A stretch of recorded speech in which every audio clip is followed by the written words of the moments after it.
Hello, my name is Dr. Raymond Dunn, moderator for MR2D Media through Black Eyes Unfiltered, and this is my brother, Dr. Marvin Dunn, the storyteller. Thank you, Brett, and I thank you, audience, for joining another informative episode of Through Black Eyes Unfiltered. Today, we're going to talk about the status of the Rosewood case.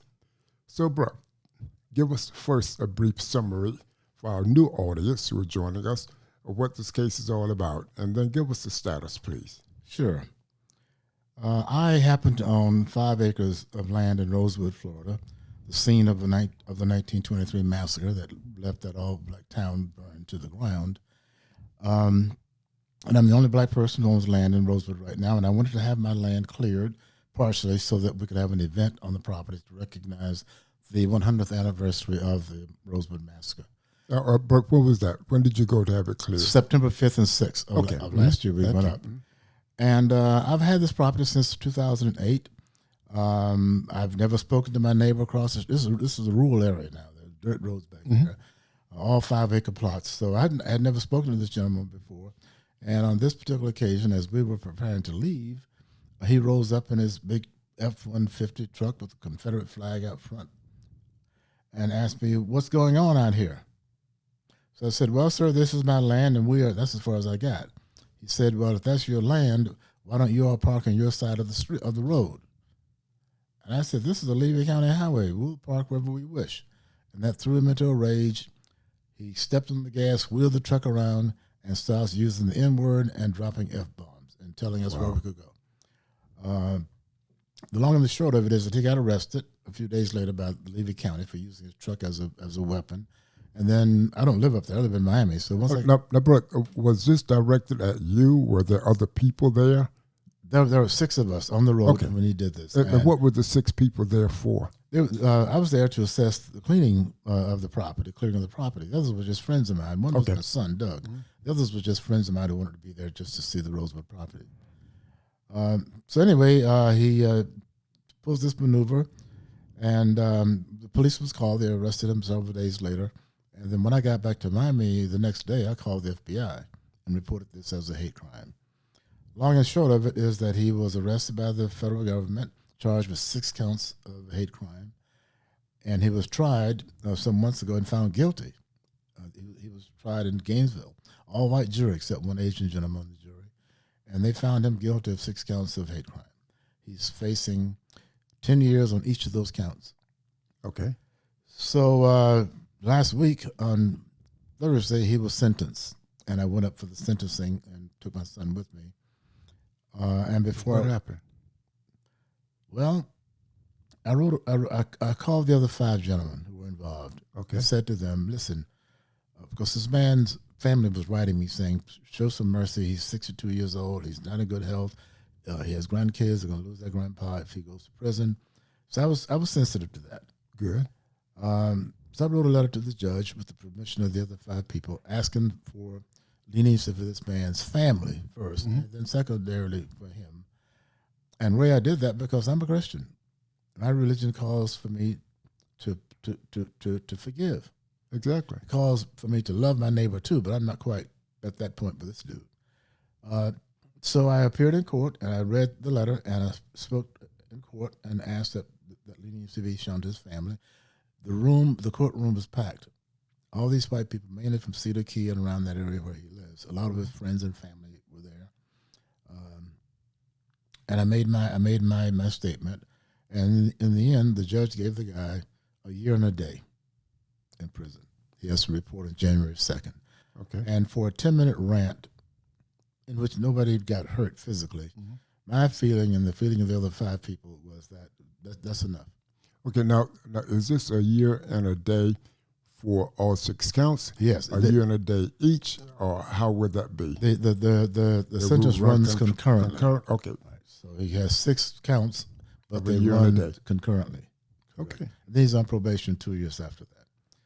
So that's how that case was resolved. Now, how do you feel about where you are at this point in terms of the leniency and moving forward? Because I know But I know your history, bro, from the riots in Miami, and you're trying to get the communities together. You've always been someone who's trying to get opposing sides together and talk and work it out. So how do you feel about the outcome and what you did to try and take the first step of making a positive thing out of this? I feel good about that. I think in a conflict, particularly when there's strong feelings and anger, that someone has to reach out and ask and try to reach some sort of resolution in peace. Exactly. This man did apologize to me in open court. He good. And said, I apologize, Dr. Good. Two steps. Exactly. Okay. So I wrote his family and told them I'm going to be back in Rosewood on the 11th of November, and you all are welcome to come over and say hello. Well, good. So that's kind of where it stands. But I've got some flack for this. I'll let you know. For black people. Well, tell us about the flack before I ask my next question. Just some examples of the flack. You said a lot of flack, but don't go through all of it. Just some examples. One guy tweeted yesterday after finding out that I asked for leniency for this guy. What is wrong with you? You cracked out Uncle Tom. That was his feeling. Why would you what would possess you to ask for leniency for this guy? Mm-hmm. I understand that. I understand that.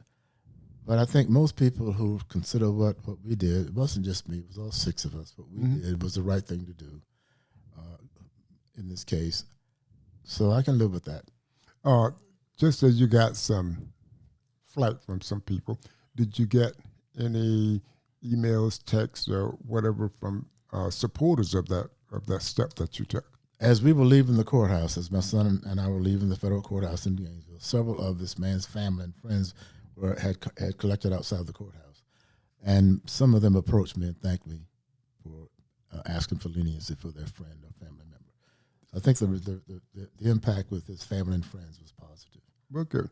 Let me ask you to reiterate something that you told me early on when you first advised me that you had purchased the Rosewood property. Mm-hmm. And I asked you, bruh, for what? And I'm paraphrasing, but you tell me if you're still at that point. Well, Ray, that 5 acres has a part of the old railroad track that ran through Rosewood, and that was used to save some lives. It's a beautiful piece of property, just as it was in 1923. And we're going to turn this into a historic park dedicated to keeping the Rosewood story alive.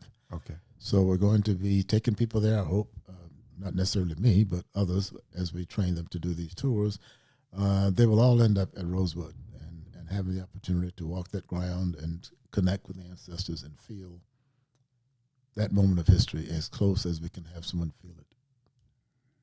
Okay. Now, let's wrap this up by giving us the status of the second court case. Oh, with the Levy County? Yes. Well, they were waiting for the federal case to be resolved. So now he is being tried in Levy County next month on using his vehicle as a weapon. And I plan to go up for that trial. If he's found guilty in Levy County. He will be found guilty. Okay, but he hasn't been found guilty yet. So let's stay with if. If he's found guilty in the second court, would you take the same step in terms of leniency? I'd rather not say right now. It's pending, and this show does get watched, so I'd rather not say right now. Okay, then we will leave it there, and we will say, unless you have something else to say, that this is a wrap. Well, Ray, we were trying to show in doing this, and again, not just me, the six of us, we were trying to show, especially in this moment of our racial history of the country, and in light of what's happening in the world with conflict and killing and all that, that we tried to set the example of someone reaching out first for peace. Mm-hmm. And who knows whether that'll have an impact on anybody anywhere, but that was part of our motivation for doing this. Well, that is a very bold statement and a very bold position to take. I'm proud of you, and I'm glad that the others, how many of you are there? 6 involved? 6 altogether. Yeah. I'm glad that the 6 of you could come together and reach that conclusion. Thank you. I appreciate that, bro. Okay. All right. And we'll talk again as the Rosewood story develops. And that's a wrap.